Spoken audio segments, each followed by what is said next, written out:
ఎక్కడైతే చెయ్యి వేసి ఉంచుదామనుకున్నావో, పక్కలో ఉందామనుకున్నావో వచ్చి నీ యొక్క అవిశ్వాసాన్ని తీసివేసి విశ్వాసువై ఉండుమని చెప్పాను. అందుకు తోమ ఆయనతో, నా ప్రభువా నా దేవా అనెను. అంటే అప్పుడు దాకా కూడా తోమాకి విశ్వాసం లేదు. మనం కూడా ఏంటంటే ఇన్ని కార్యాలు చూస్తాం, ఇన్ని దేవుడు పునరుత్థాడే కానీ, లేదంటే దేవుడు ఈ భూలోకానికి వచ్చాడని కానీ ఇవన్నీ వింటాం. అప్పుడప్పుడు దేవుడు అన్నవాడు ఉన్నాడంటావా అని ఒక అవిశ్వాసం, మళ్ళీ దేవుడు ఉంటే ఈ శోధనలో ఎందుకు నాకు అన్న అవిశ్వాసం. ఈ తోమ ఎలా అయితే దగ్గర నుంచి వస్తేనే కానీ విశ్వాసం ఉంచలేదు. మనం యేసుక్రీస్తుని చూసామా?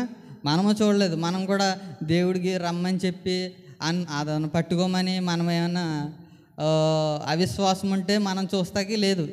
దేవుడు ఆరోహణం అయిపోయాడు కాబట్టి మనం ఏం చేయాలంటే విశ్వాసం ఉంచాలి.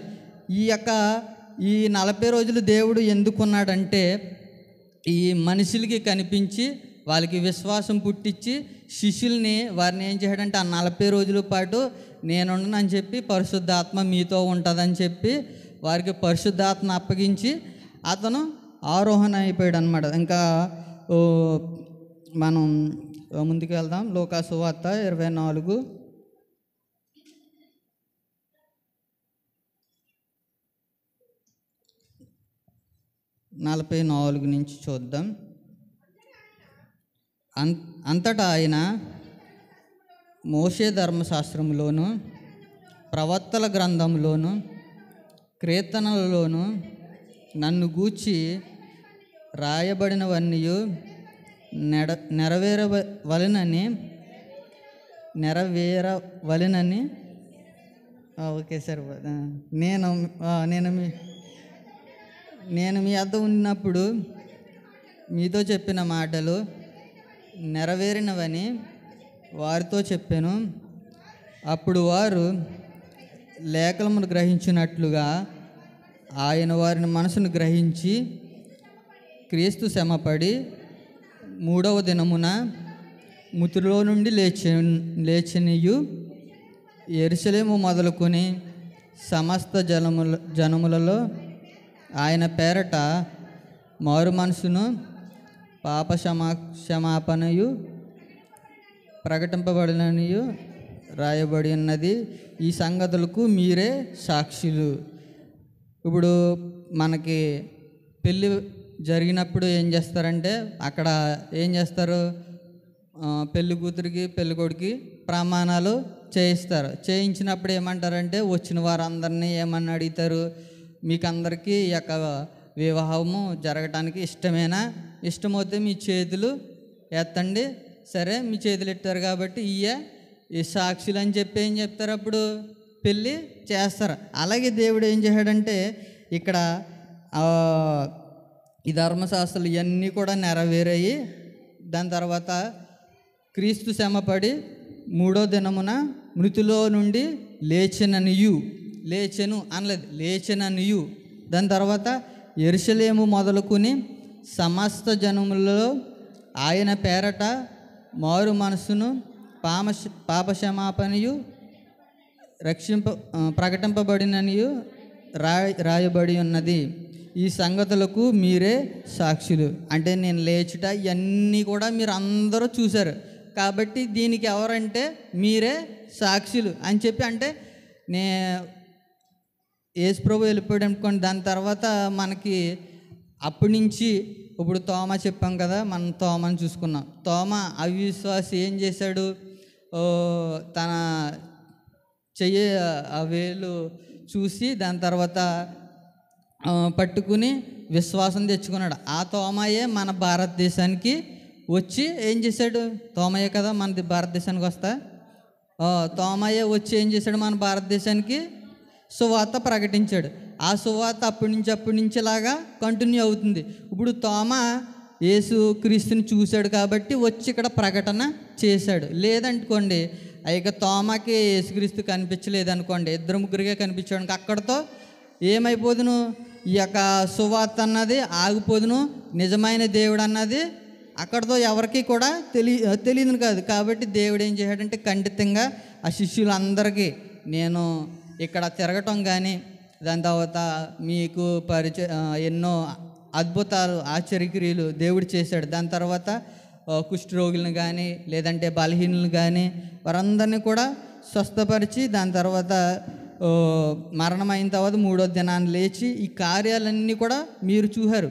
ఇంకా ఈ 40 రోజులు ఏదైతే దేవుడు లేచిన తర్వాత 40 రోజులు ఏమున్నాయో ఆ 40 రోజులు అన్ని రోజులు కూడా ఈ శిష్యులు దేవుడితోనే ఉన్నారు. ఇంకా దేవుడు వెళ్ళిపోతాడని చెప్పి ఆరోన్మాహితనని చెప్పి ఏం చెప్తున్నాడంటే నేను వెళ్ళిపోతాను కాబట్టి నేను లేచుట ఇవన్నీ కూడా మీరు చూశారు కాబట్టి దీనికి సంగతులకు మీరే సాక్షులు అని చెప్పి అక్కడితో ఆ యొక్క ఏదొక శిష్యులు ఉన్నారో ఎవరైతే ఉన్నారో ఒక 12 మంది శిష్యులే కాదు, దాని తర్వాత 70 మంది శిష్యులు ఏర్పడ్డారు. ఆ 70 మంది శిష్యులు కూడా 70 మందో సంథింగ్ 70 అనుకుంటున్నాను. 70 మందినా? 70 మంది. వారు కూడా ఏంటంటే అప్పుడే యేసుక్రీస్తుతో వారు ఉన్నారు. వాళ్ళు కూడా వారందరూ కూడా సాక్షులు అన్నమాట. వారు ఏం చేస్తారంటే దేవుని గురించి పరిచర్య చేస్తూ చేస్తూ చేస్తూ ఇలాగ విస్తరించి ఒక్కొక్క సంఘానికి పాస్టర్ గారని ఇప్పుడు ఏంటంటే వారి ద్వారా మనకి సువార్త అన్నది అందుతుంది. అలాగే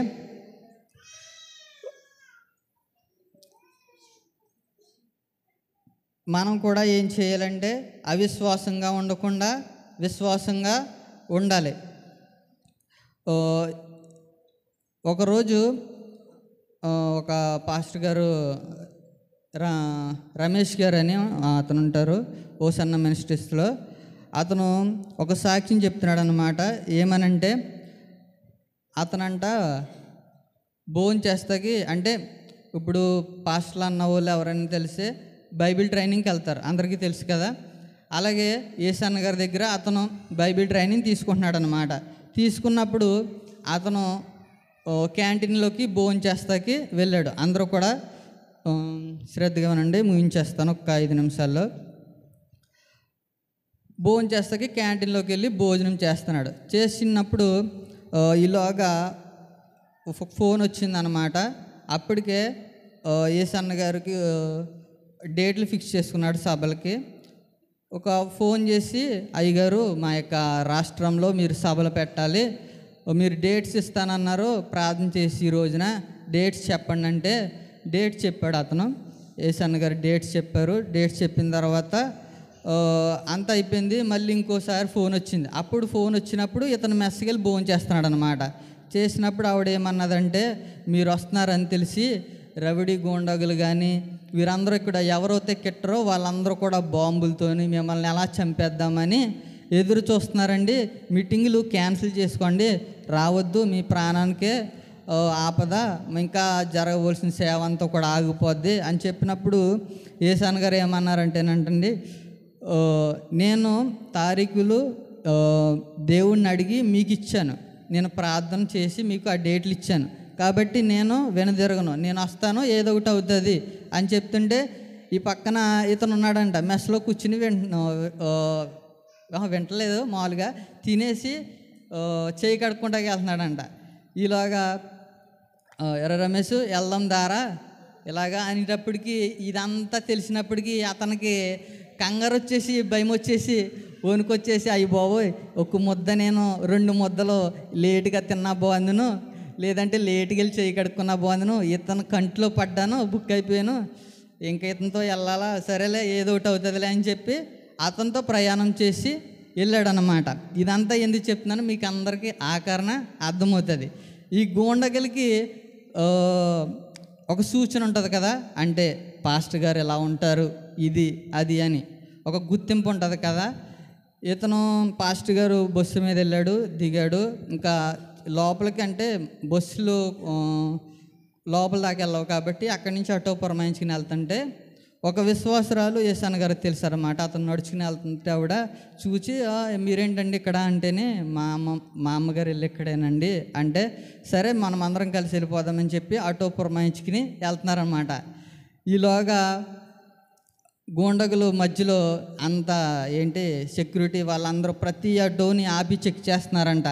ఇతను కూడా ఈ ఆటోని కూడా ఆపి చెక్ చేసేటప్పటికి ఈ పాస్టర్ గారికి ఇంకా అయిపోయింది, మన జీవితాలు గాల్లో కలిసిపోయినాయి. అప్పటికే సోకులు కత్తులు పట్టుకుని ఉన్నారంట వాళ్ళందరూ. అంటే రవిడిజం గోండిజం అంటారు కదా, ఆ టైప్లో అనమాట. ఇంకా అయిపోయింది, జీవితం అయిపోయింది అనుకున్నారు. యేసన్న గారు అసలు భయపడట్లేదంట. అప్పుడు చూశారంట, ఆటో ఆపమని చెప్పి చూసి పంపించేశారంట. ఆటో ఆపమని చెప్పి చూశారంట. చూస్తే అందులో ఎవరున్నారు? యేసన్న గారు ఉన్నారు, రమేష్ గారు ఉన్నారు, ఓ ఆవిడ ఉంది, ఇద్దరు పిల్లలు ఉన్నారు. అతను అన్నాడంటే, పోనిచ్చే వెళ్ళిపోని, ఆడు సింగిల్గా వస్తాడు రా, ఆడికి పెళ్ళి అవ్వలేదురా అన్నాడంట. ఇంతకీ అక్కడ జరిగింది ఏంటి?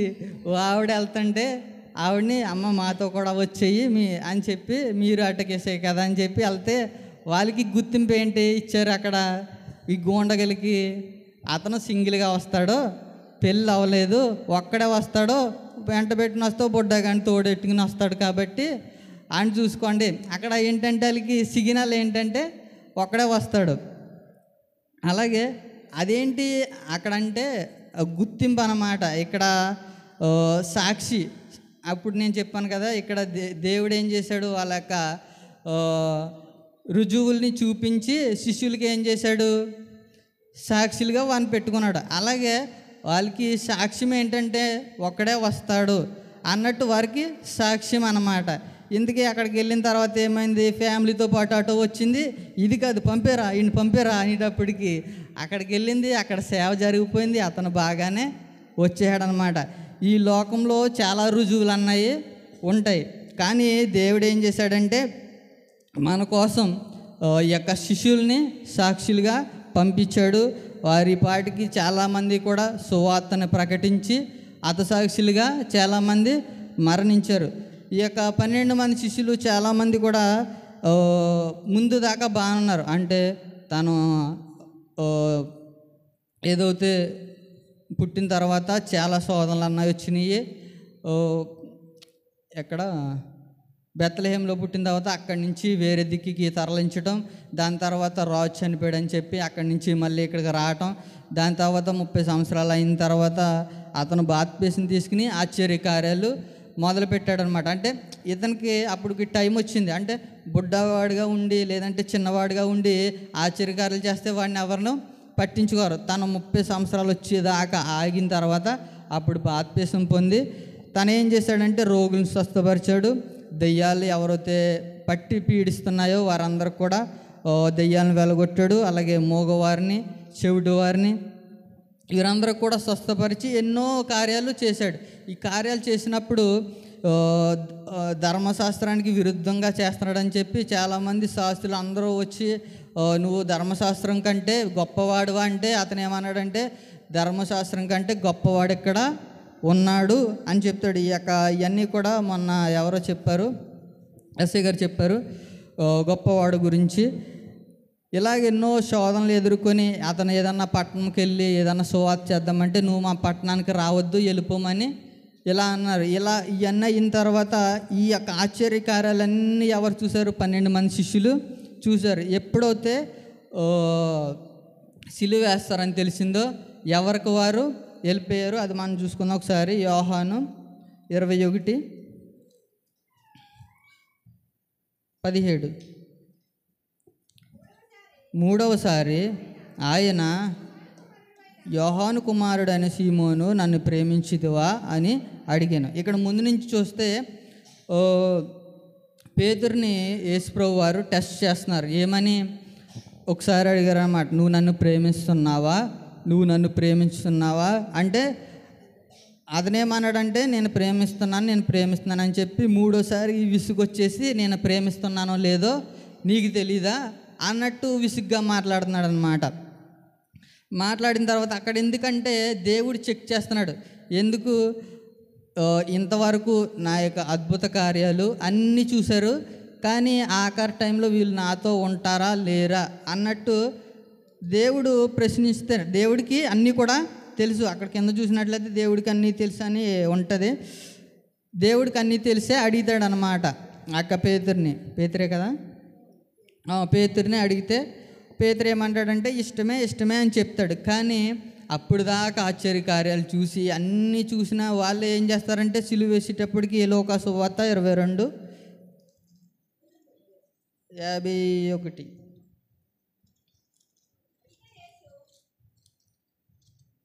లోకా సువార్త 22:57 అందుకు పేతురు అమ్మాయి నేను అతన్ని ఎరగనని. అక్కడ ముందు నుంచి మనం చూసినట్లయితే అప్పుడు ఒక చిన్నది ఆ మంట వెలుతురులో అతడు కూర్చునేటట్టు చూచి అతని తేరి చూచి వీడును అతనితో కూడా ఉండుడని చెప్పాను. అందుకు పేతురు అమ్మాయి నేను అతని ఎరుగన నేను. సరిపోద్ది. ఒక చిన్నదనమాట. అంటే ఒక మంట వేసుకున్నారు. ఆ మంటలో అక్కడ చలి తాగితకో మరి ఎందుకు వచ్చాడు, మరి పేతురు వచ్చాడు. ఎప్పుడు యేసుని సిలువ వేసేటప్పుడు అనమాట. అక్కడికి వచ్చి మంట దగ్గరకు వచ్చినప్పుడు చిన్నది ఉందన్నమాట. అంటే యేసుక్రీస్తుతో ఎవరు తిరిగారో వారందరికీ తెలుసు కదా.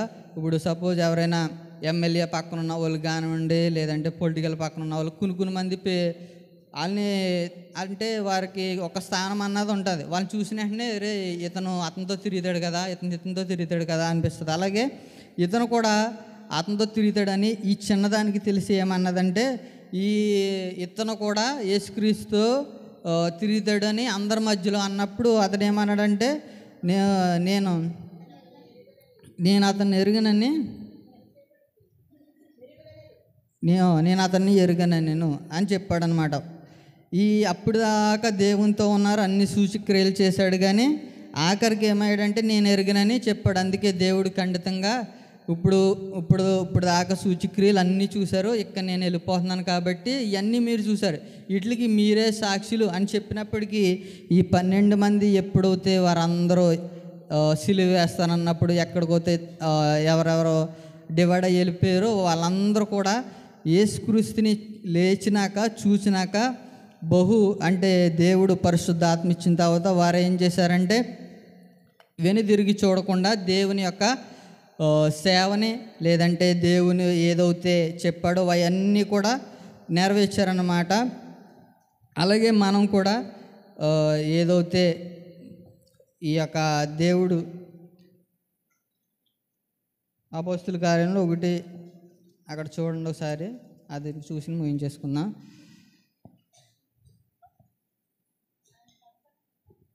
1:3 ఆయన శ్రమపడిన తర్వాత 40 దినం వరకు వారికి కాపాడుచు దేవుని రాజ్య విషయం బోధించు అనేక మర్మంలో వారికి అనేక ప్రమాణాలను చూపి వారికి తాను సజీవులుగా కనుపరుచుకొనెను. సరిపోద్ది. వీళ్ళు సాక్షులుగా ఉంచుకున్నాడు అన్నమాట. కాబట్టి మనం కూడా దేవుడు లేడని లేదంటే ఏ యొక్క అవిశ్వాసం కానీ తోమ లాంటి అవిశ్వాసం కానీ మనలో ఉన్న ఎడల మనం తీసేసి మనం ఏం చేయాలంటే దేవుని కొరకు జీవించేవారుగా ఉండాలి. అలాగే 9వ వచనం చూడండి. ఈ మాటలు చెప్పి వారు చూచుచుండగా ఆయన ఆరోహణమాయెను. అప్పుడు వారి కన్నులకు కనబడకుండా ఒక మేఘము ఆయన కొనిపోయాను. సరిపోద్ది. ఆయన తిరిగి లేచిన తర్వాత 40 దినాలు శిష్యులతో ఉంటూ జనాలు అందరితో కూడా ఉంటూ నేను ఏదో వచ్చాను వెళ్ళిపోయాను, ఏదో నామకార్థం మనిషిని కాదు, నేను సజీవుడిని అని చెప్పుకోవడానికి ఆయన 40 రోజులు ఉండి ఆయనతో ఈ యొక్క బోధ చేస్తూ అలాగే శిష్యులతో పాటు ఆ యొక్క ప్రజలతో పాటు అతను తిరుగుతూ తను ఏం చేసుకున్నాడంటే కనుపరుచుకున్నాడనమాట. దాని తర్వాత తన యొక్క శిష్యులందరికీ కూడా బాధ్యతలు అప్పగించి మీరందరూ ఇప్పుడు దాకా నన్ను చూశారు, మీరే సాక్షులు అని చెప్పి అతను ఏం చేశాడు, ఆఖరిగా ఆరోహణం అయిపోయాడు అనమాట. మనం కూడా సాక్షులుగా ఉండాలి తప్పించి కానీ మనం తోమలాగా మనం ఏం చేయకూడదంటే అవిశ్వాస పడకూడదు. కాబట్టి ఇన్ని అద్భుత కార్యాలు, ఇన్ని సూచక్రియలు ఇవన్నీ మనం చూస్తున్నాం. దేవుడు మన జీవితంలో ఎన్నెన్నో మేళ్ళు, ఎన్నెన్నో కార్యాలు చేస్తున్నప్పుడు మనం పేతురు ప్రేమిస్తున్నావంటే ఏం చెప్పాడు ముందు? ప్రేమిస్తున్నానని చెప్పాడు. దాని తర్వాత కష్టం వచ్చినప్పుడు ఏం చేశాడు? వెళ్ళిపోయాడు. అలా కాకుండా మనం ఏం చేయాలంటే మనం ముందు నుంచి కూడా శ్రమలు వచ్చినా బాధలు వచ్చినా దేవునితో ఉంటూ మన యొక్క జీవితాన్ని దేవునితో కొనసాగించాలని ఈ చిన్న మాటలు దేవుడు దీవించును గాక. ఆమేన్.